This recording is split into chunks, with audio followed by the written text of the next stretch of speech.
You'll drop it. Now, over there. Right. Quick, get this lid off. Come on, we haven't got all night. Get a move on, Bill. Right. That's it. Well, now, my beauty. Let me try you for weight. Got that. Can you manage? Yep, I can manage, Bill. I'll go onto the cart, and you get rid of the coffin, and hurry. Keith Miles has written another in his occasional series of plays about a detective in the Bow Street Runners, which stars Mark Kingston as Ben Spigot. Laid to Rest. For in the purchasing of the 38 fine paintings which form the collection of the late John Julius Angerstein, our government has, I am sure we all agree, shown impeccable taste and sound patriotism.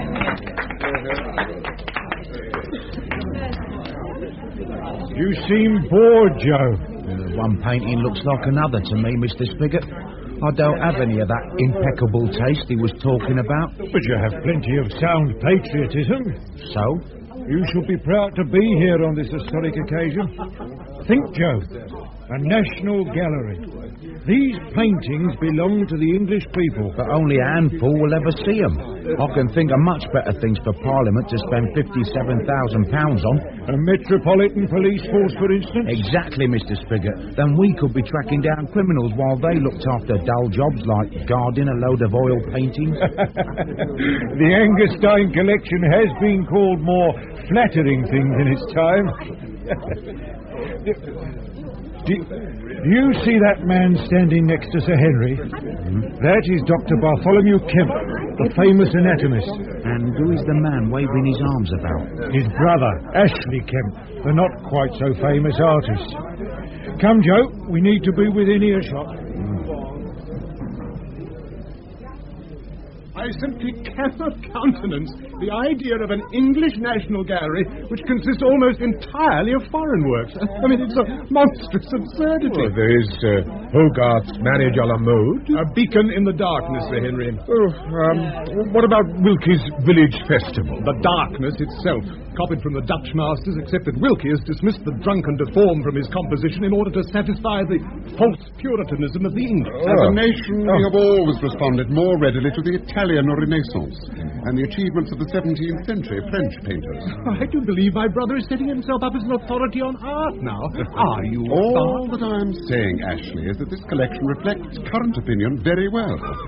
It acknowledges that in the field of art, we are far behind other European countries. The same applies to my profession, Dr. Kemp. England is the only country in Europe without a proper police force. We spend a fortune on acquiring property and next to nothing on safeguarding it. At least we lead the world in one way. I have raised science to the level of an art. I am introducing a scientific aspect into my work which will make it as revolutionary as that of Stubbs. A painter of animals and sporting prints, rightly neglected. A genius, Bart. Stubbs brought artistic insight into science.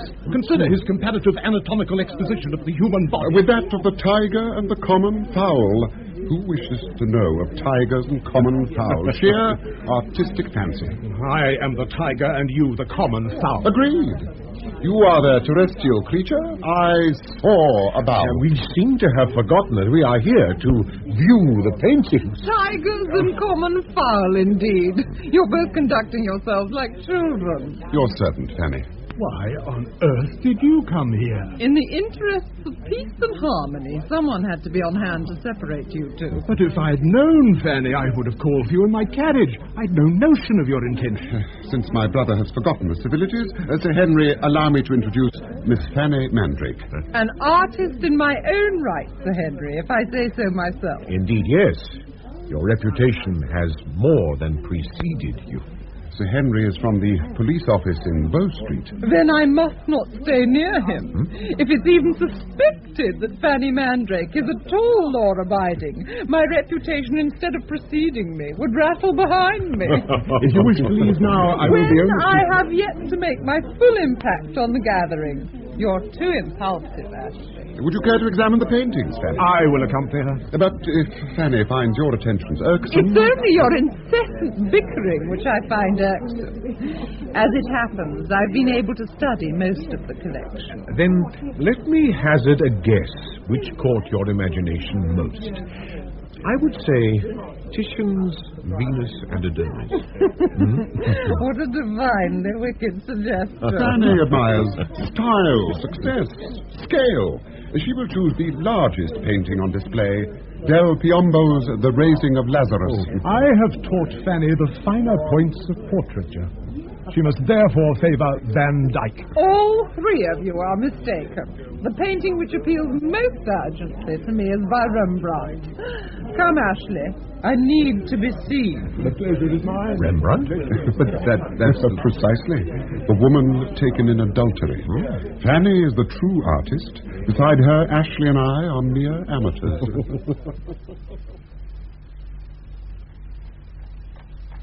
A Cyprian, Mr. Spigot. Yes, Joe. Miss Fanny Mandrake is a fashionable impure. You might argue that she was the most fashionable. And the most impure? The Kemp brothers could best answer that question. Before she became Ashley Kemp's mistress, she was to be seen in the company of Dr. Kemp. And that explains a lot. It is almost as if she is the prize for which they struggle in their rival careers. No wonder they work so hard. Have you ever seen a woman with It more... was Dr. Kemp we were meant to observe. Who would look at him with Miss Fanny Mandrake present? His students, Joe. Eh? They worship him. His popularity has brought him to the verge of a professorship. His lectures are well attended, however often he delivers them. Why should we bother about his lectures? His subject is human anatomy. Oh, that means a body. A lot of bodies. He lectures more regularly than anyone. Where does he get his subjects? Do you think Dr. Kemp is involved in that business at St. Mary's graveyard? That is what we have to look into. Dr. Kemp is desperate to advance in his profession. And the resurrectionists must have someone who will pay for their services. Someone with few scruples and unlimited money. Dr. Bartholomew Kemp. Possibly. Pull up here, cabby. Yes, sir. Where are we? From Pall Mall to this part of the city? From Dr. Kemp to the churchyard of St. Mary's. Your task is to establish a link between the two, Joe. I will see what I can learn at the teaching hospital itself. Drive on, cabby. Tonight? Yes, Uncle Isaac, tonight. Bad time. Full moon. I'm nearly passing on Miss Fanny's orders. You and me dance too easy to Miss Fanny's tune. Put that foul pipe out. What? Oh. Tool of the trade. Keeps out the stink of the... Knock out your pipe somewhere else. Not in that fireplace. Miss Fanny will be furious. Let her, Dorsey. There. Time you and me got a bit furious. How do you mean? Dangerous work. Unhealthy. We get paid. Not near enough. She eats up most of it. That is her way. But you must go now. Put it to her, Dorsey. We need more. What will she do without us? Find some other poor fools. And leave us go knowing what we know? Uncle Isaac. Speak to her, Dorsey. You got words for it. Argue our case. More money or the beef won't get delivered. What do you say? I will question her. But we must go ahead tonight. We shall be there. Me and my pipe. We shall be there. And that, fellow students, concludes my lecture on the circulatory system of the human body. It remains only for me to thank you for your indulgence and to thank my subject here for his invaluable assistance. I must congratulate you, Dr. Kemp. It's good of you to take up my invitation to attend, Mr. Spigot. I'm sorry there was no seat available. I did not mind standing. The lecture was most instructive. Is it usual for students to applaud like that? It is not. But one cannot help being moved by such spontaneous demonstrations. Yes, Dr. Nunn, you can have the subject removed now. Your brother did not seem to appreciate the lecture, I fear. Ashley, yes, I saw him skulk out. Envy, Mr. Spigot, pure envy. But I have work to do. One moment, Dr. Kemp. Your subjects.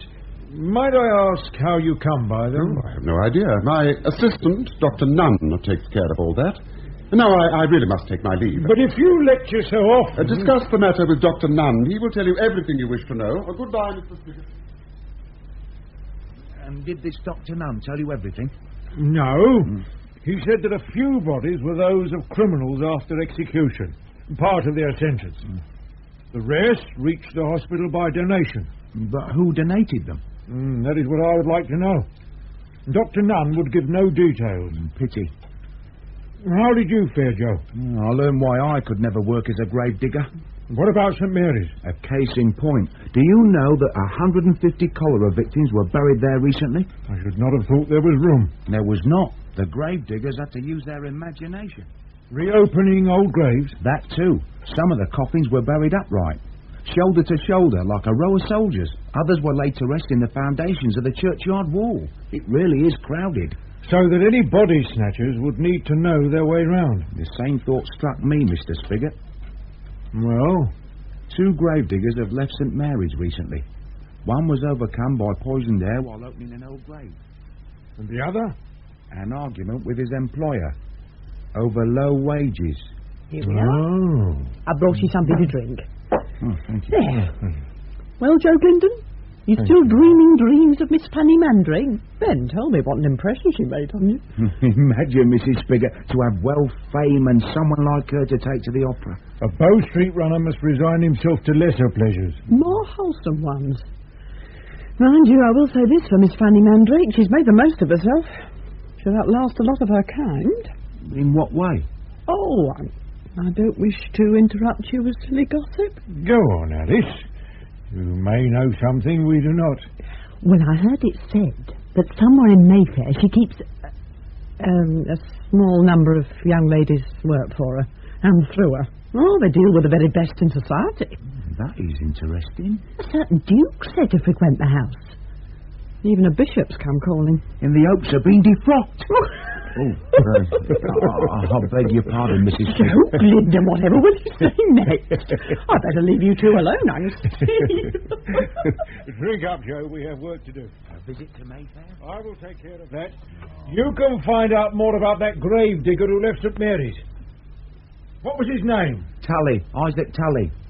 But I'd much rather go with you to Mayfair. Tully? That verminous creature. My uncle does unpleasant work, Miss Fanny. That's all he's fit for, Dorsey. Ferreting amongst the dead. He's well paid for his labour. Uncle Isaac does not agree. No more do I. And since when have your opinions had the slightest claim upon my attention? We run a risk every time. Enough, child. You're being very tiresome. Leave me.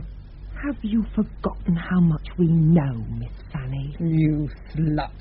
Have you forgotten what I did for you?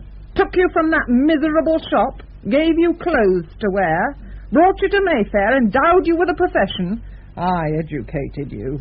I replaced those vulgar accents with a modicum of the King's English. I even found you a new name, did I not, Miss Dorcas de Silva? Would you rather be called... No. You have done a lot for me. Everything for you. I created you, Dorsey. Yes, and I can destroy you just as easily. And as for that uncle of yours... He'll not complain again. If he does, I'll send him back to that dog of a wife of his. And to the graveyard where he used to work. Do you understand? Dorsey? Yes, I understand. You will have a chance to prove it. A special delivery is needed by Saturday. A young woman. You'll have to visit again. This evening. Twice in 1 week? You cannot conceive how boring he is. Make the necessary arrangements. Could not one of the others... You alone will suffice, Dorsey. He favours you. Exploit that favour. A delivery for Saturday. Have Tully stand by. Begging your pardon, Mr. Tully? What? I'm looking for Isaac Tully. Looking too hard. I was told I might find him here, smoking a pipe like the one you're holding. Shall we throw him out, Tully? Easy, mates. Step out into the side alley. We'll talk there. This way. Lead on. I only want to ask a few questions. Now then, Mr. Tully. You got neck coming here. I was hoping you could help me. Why not? Get him. Yeah.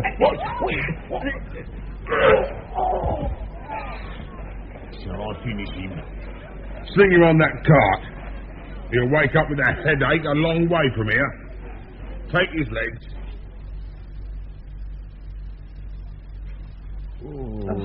Now, don't try and move, Joe. When I've finished bathing the wound, I'll put this bandage on. Very kind of you, Mrs. Spigot. What made you go to a flash house like that on your own? You're lucky to be in one piece. I didn't know I was... Where was I found? Need you ask?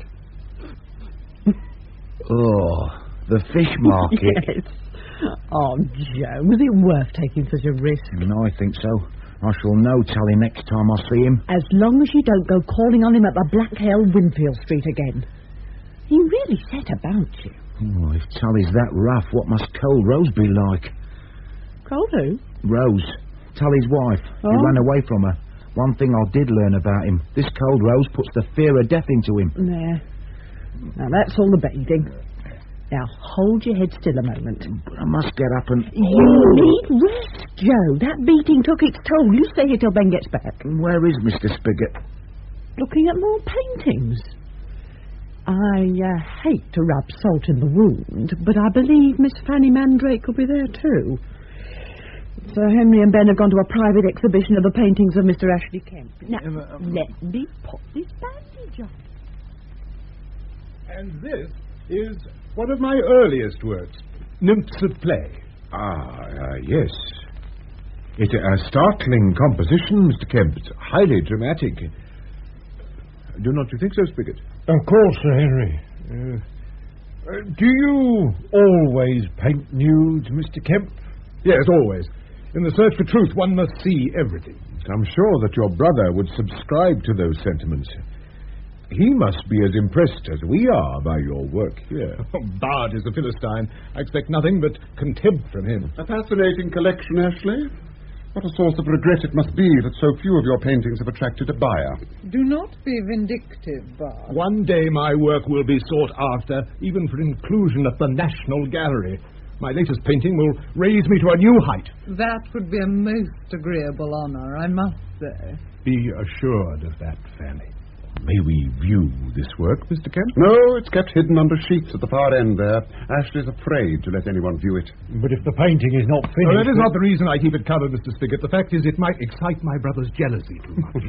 No painting could ever do that. Have a care what you say, Bart. This one might. Now you have stimulated my curiosity. And mine. Show them, Ashley. Unveil your masterpiece. Not yet. Clearly, it will not stand up to scrutiny. It will stand up to anything. To comparison with anything you saw at the Angerstein collection. We have only your word for that. Then you shall have abundant proof. Fanny, wait, please. Step this way, gentlemen. If you have a mind to be ravished by art, now is the time. Leave that sheet alone, Fanny. We must not embarrass Ashley. Let the painting stay in hiding. But I want it to see the light of day. There. Good heavens. Oh, it's remarkable. It's quite remarkable. Spigot. Yes. An excellent likeness.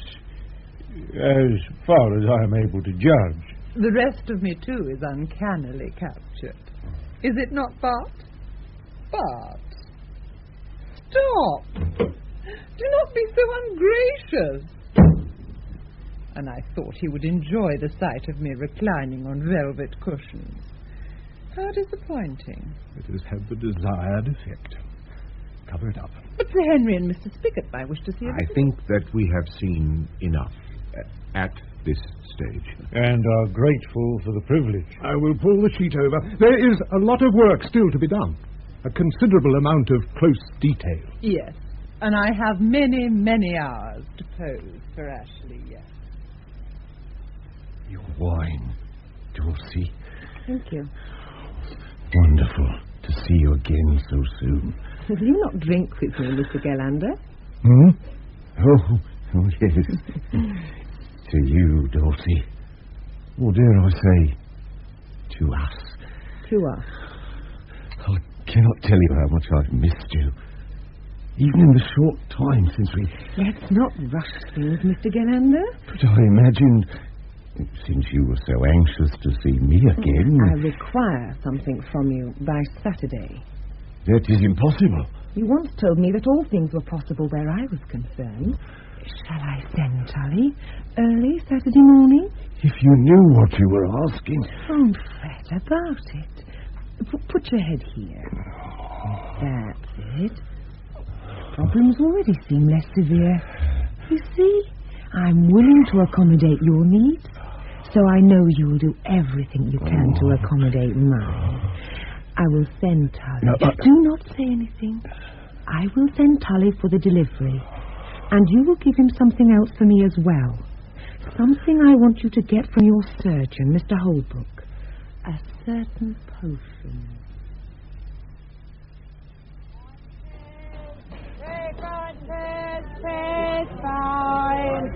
Bonnie Pest, very fine Pest, Pest fine. Cold Rose? Can I sell you some Pest, sir?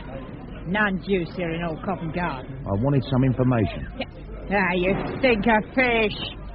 Bonnie Pest. Wait, I must speak to you. Are you after another beating? Do you know who gave me these bruises? Your husband, Eh? Isaac Tully, and friends at Black Hell, Winfeld Street. Oh, back there, is he? I'll give Tully black hell if I get my hands on him. I'd squeeze him out like a rotten pear. Then you'd like to see him as much as I would. Yeah. Now, 15 years Tully lived with me. Him and that evil pipe. Yet I missed that filthy Bucky when he left. Missed that stench that let me know that Tully was home. 'Cause he'd run off with that swivel-eyed niece of his. Niece? Dossie Vole.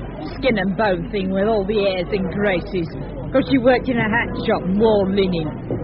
She was no better than Cold Rose underneath. Not Dossie Vole. And though the bitch does live in Mayfair, she's still the same. Common as pig muck. Did you say Mayfair? What, she got herself took up by Miss Fanny Mandrake. One of them high-class... I know the lady lollies. well. What about Tully? I dare say she slung him back in the gutter where he come from. And he's too scared to crawl back to me. This niece of his, is she still called Dossie Vole? I'll be fetching the quality with a name like that. But he'd given her a more fancy title. Miss Dorcas de Silver. Scut like that, calling herself Miss Dorcas de Silver, would you please? Pour 2 glasses of sherry, then leave us, Dorsey. Yes, Miss Fanny. Your apartments are as luxurious as ever, Fanny. I pride myself that I keep an establishment second to none. Ah, thank you, Dorsey. Excuse me. Your good health, Bart. And yours. You did not used to have your girls waiting on you like that. Dorsey needs the lesson. But enough of her. It's very pleasant to see you here again. Almost like old times. Firstly, let me apologize for my behavior at Ashley's studios. He was right. I was profoundly jealous. I hoped I still had some power over you. You do, Fanny. More power than ever. Come back to me. I have a feeling of despair whenever I see you with Ashley. Throw him aside. But I'm fond of Ashley. He's sweet, amusing, attentive. I can be all sweet, amusing, and attentive again. Come in. You should know better than to disturb me, Dorsey.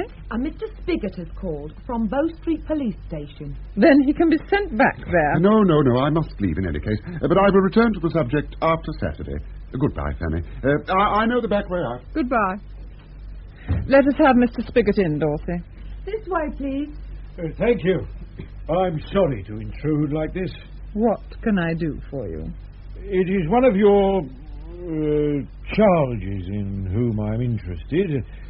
A Miss Dorcas de Silva. Have you ever met her? I have not had that pleasure. In that case, permit me to introduce her. This is the lady in question. I'm pleased to make your acquaintance, Mr. Spigot. And I yours, Miss de Silva. If you and Dorsey would rather discuss matters in private. I have my own apartments in the house. When did you last see Isaac Tully? Who? Your uncle, Isaac Tully. Really, Mr. Spigot, I cannot allow you to take up my time by inquiring into the family histories of my girls. I've never heard of this Tully. Until recently, he was a gravedigger at St. Mary's Churchyard. Then how in heaven's name do you expect us to have had any traffic with the fellow? Mr. Silver. I've told you. I know nothing at all about this man. Not even at the time when you were calling yourself Dossie Vole. Yeah, I can see that I'm wasting your time. Forgive me. I'll trouble you no more about your past at this time. I will see myself out.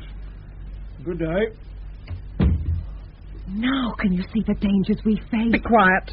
But if that officer has suspicion... Be quiet, I said. He knows nothing. Then why does he mention Uncle Isaac's name? There has obviously been some indiscretion, but nothing which cannot be retrieved. The Saturday delivery. Would it not be safer if we forgot? Never. We go ahead as planned. I'm in the business of supplying bodies, alive or dead. I have yet to fail a customer.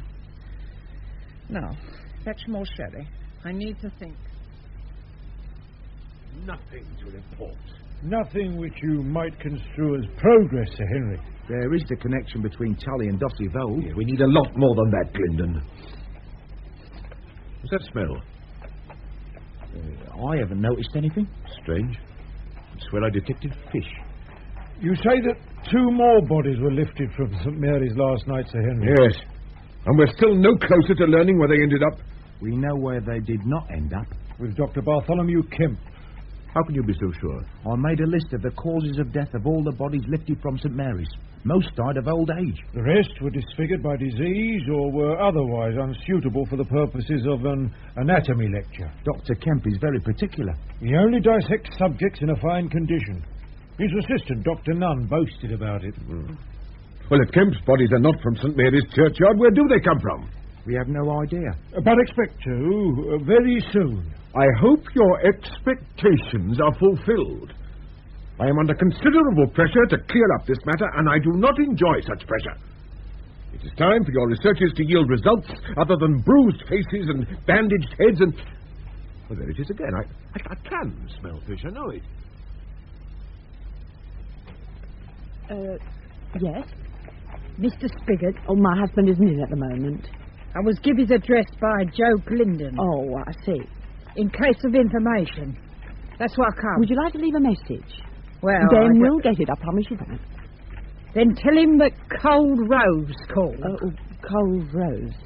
Tully is sailing Liverpool tomorrow night. Tell him I found that much out. Is that all? They'll understand. Tully, Liverpool, tomorrow at midnight. Yes. And if there's anything left of him, I want to stuff my cushions with.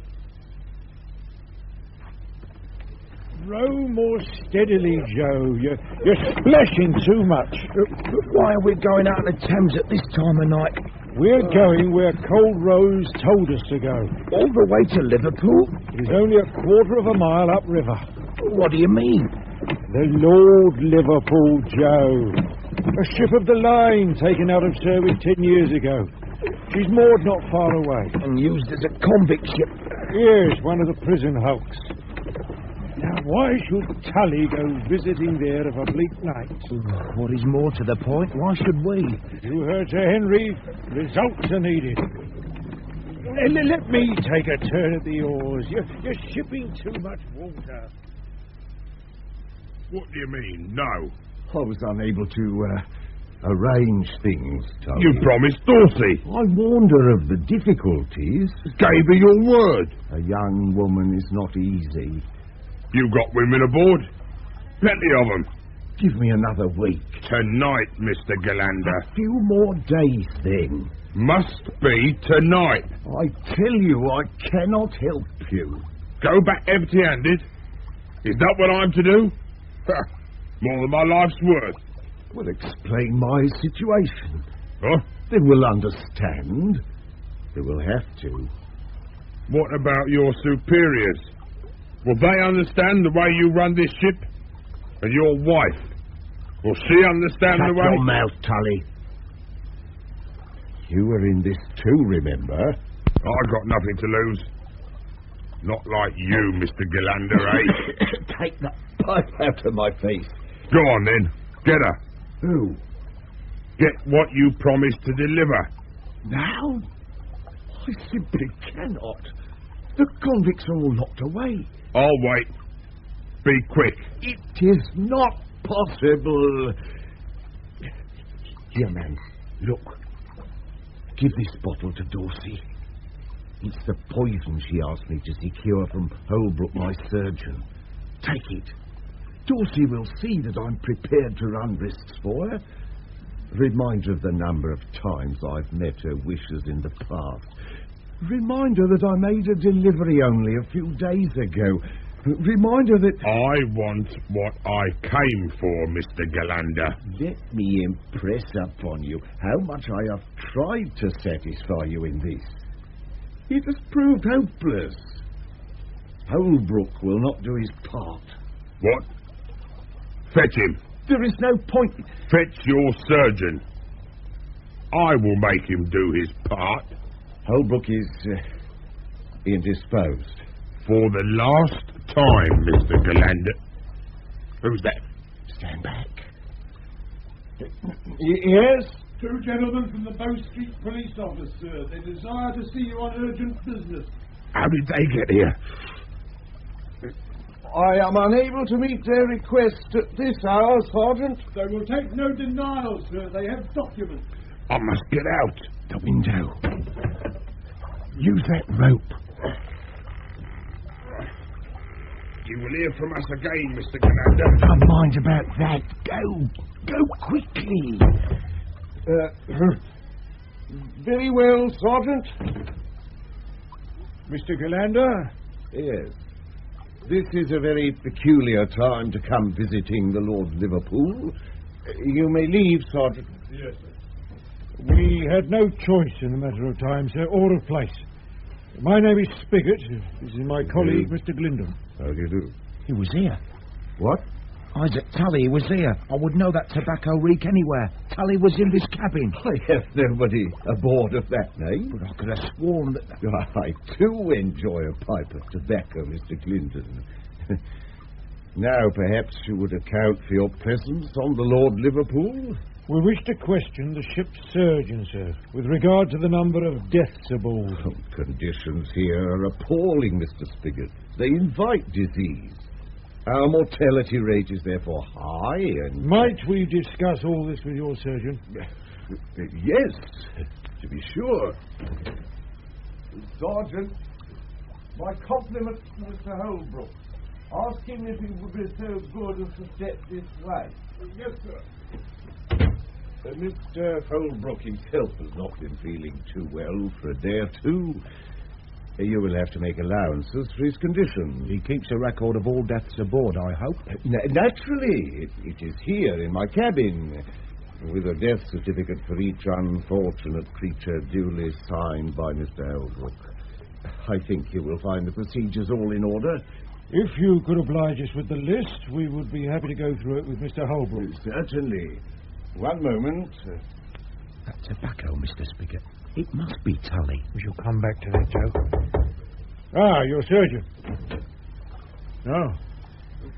Your permission, sir, Mr. Holbrook is not in condition to visit you tonight. If the poor man is too ill to join us... Not ill, exactly, That sir. will be all, Sergeant. 1 minute, Sergeant. If not ill, what is wrong with Mr. Holbrook? He is drunk, sir. Dead drunk. Excuse me. Is your surgeon often dead drunk, Mr. Galander? Prison hulks are terrible places to work in. My men are under great strain. Some seek relief through drink. Or tobacco. Well, if we cannot go through the list with the surgeon, what are we to do, Mr. Spigot? The next best thing, Joe. Study that list with the aid of Mr. Galander here. If you will be so kind, sir. He came here. Bart came here. Calm yourself, Ashley. It is you on whom I dote, not him. What did he want? What Bart always seems to want, to talk about his work. He is to deliver the memorial lecture tomorrow. On the strength of that, he insisted he would be assured of his professorship.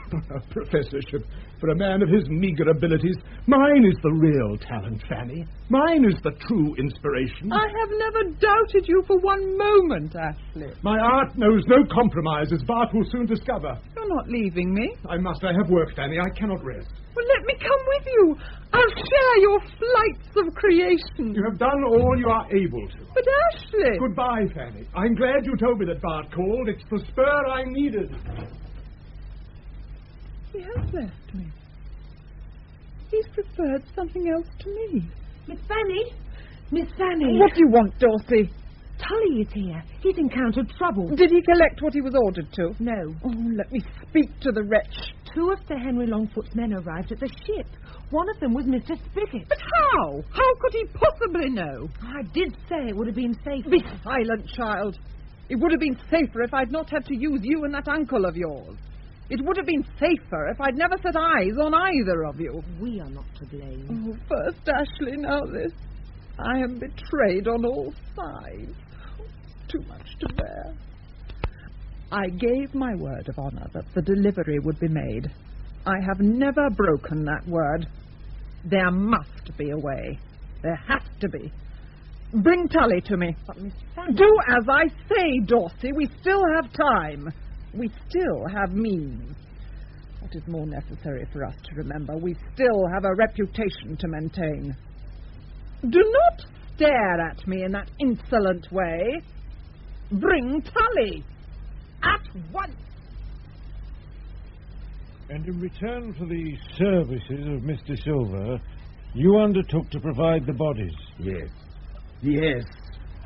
I have told you so, Mr. Spigot. Do you know what happened to the corpses after they left the Lord Liverpool? That was not my concern. Yet you persuade yourself that your convicts met an easier end this way than they might have done.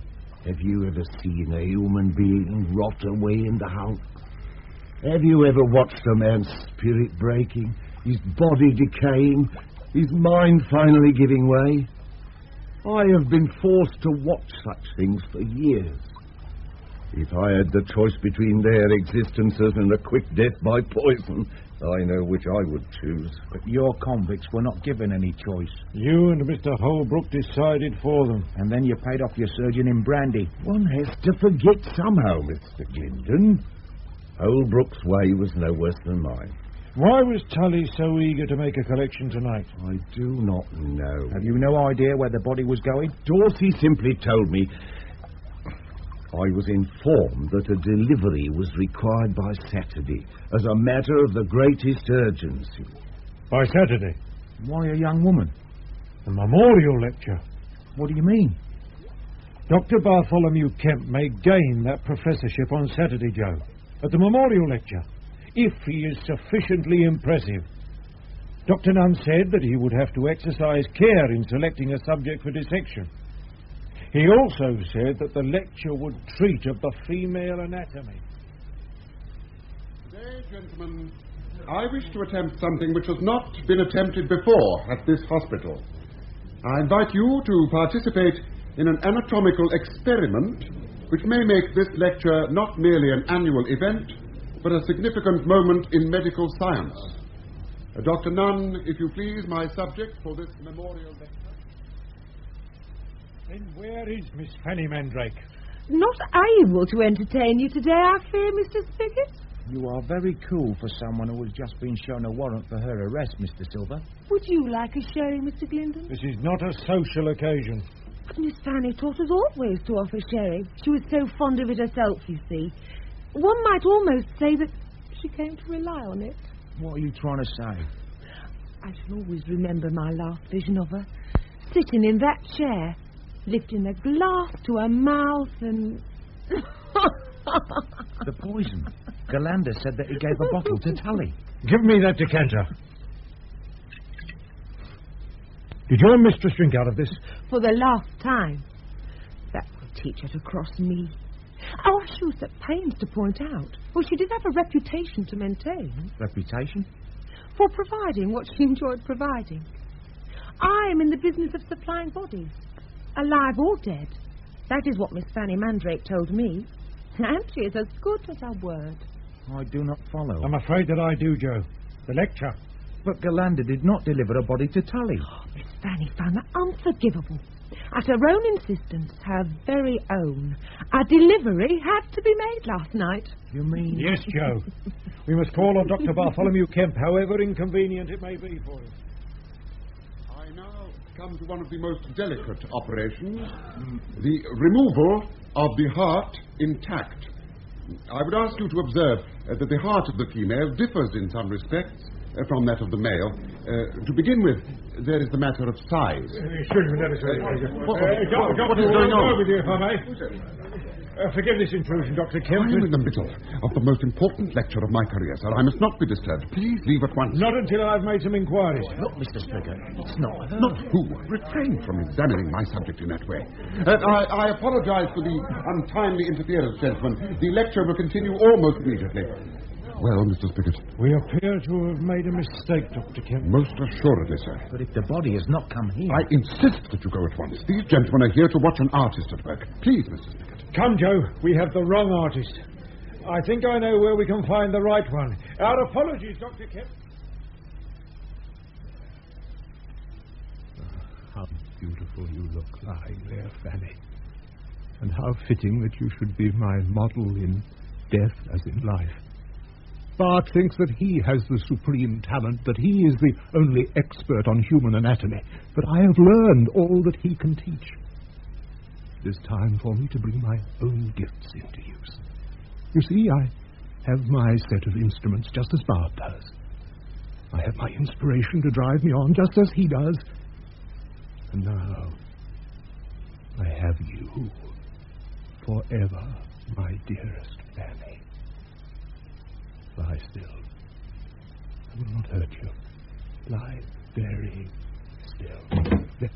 What are you doing here? Blimey, look! Cover her up, Joe. I will take that knife, Mr. Kemp. But we are creating a masterpiece, Fanny and I.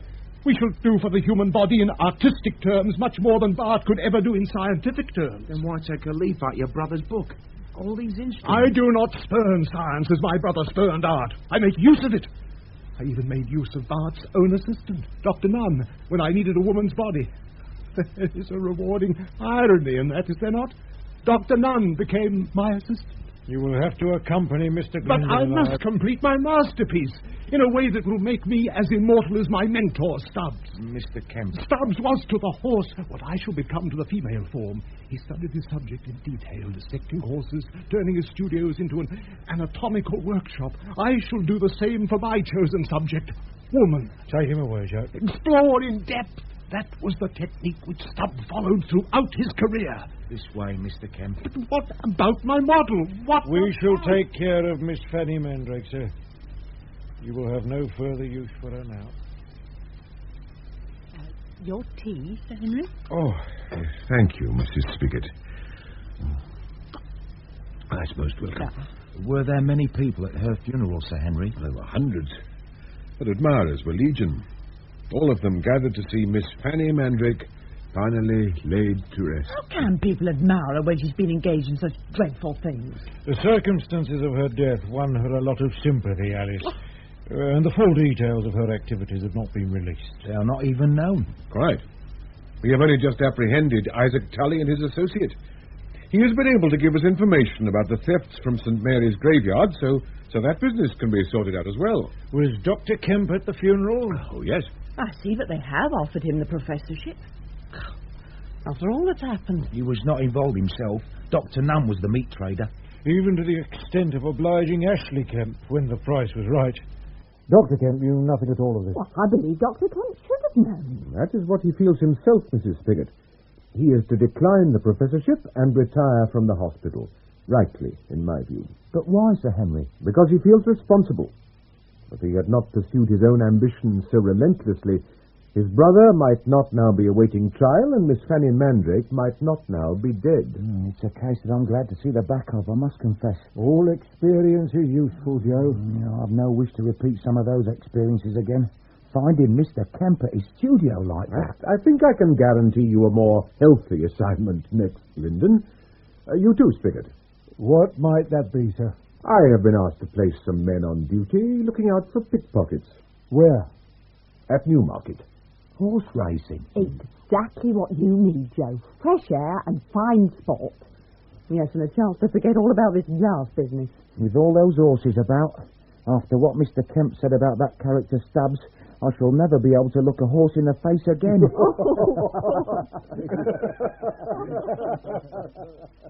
In Laid to Rest by Keith Miles, Mark Kingston played Ben Spigot, with Lionel Haft as Joe Glendon and Marcia Warren as Alice Spigot. Sir Henry Longfoot was played by David King, Fanny Mandrake by Charlotte Howard, Dr. Bartholomew Kemp by Graham Armitage, Ashley Kemp by Alan Rowe, Dorcas de Silva by Heather Barrett, Cold Rose by Jane Freeman, Tully by Graham Weston, and Mr. Galander by George Woolley. Laid to Rest was produced in Birmingham by Anthony Cornish.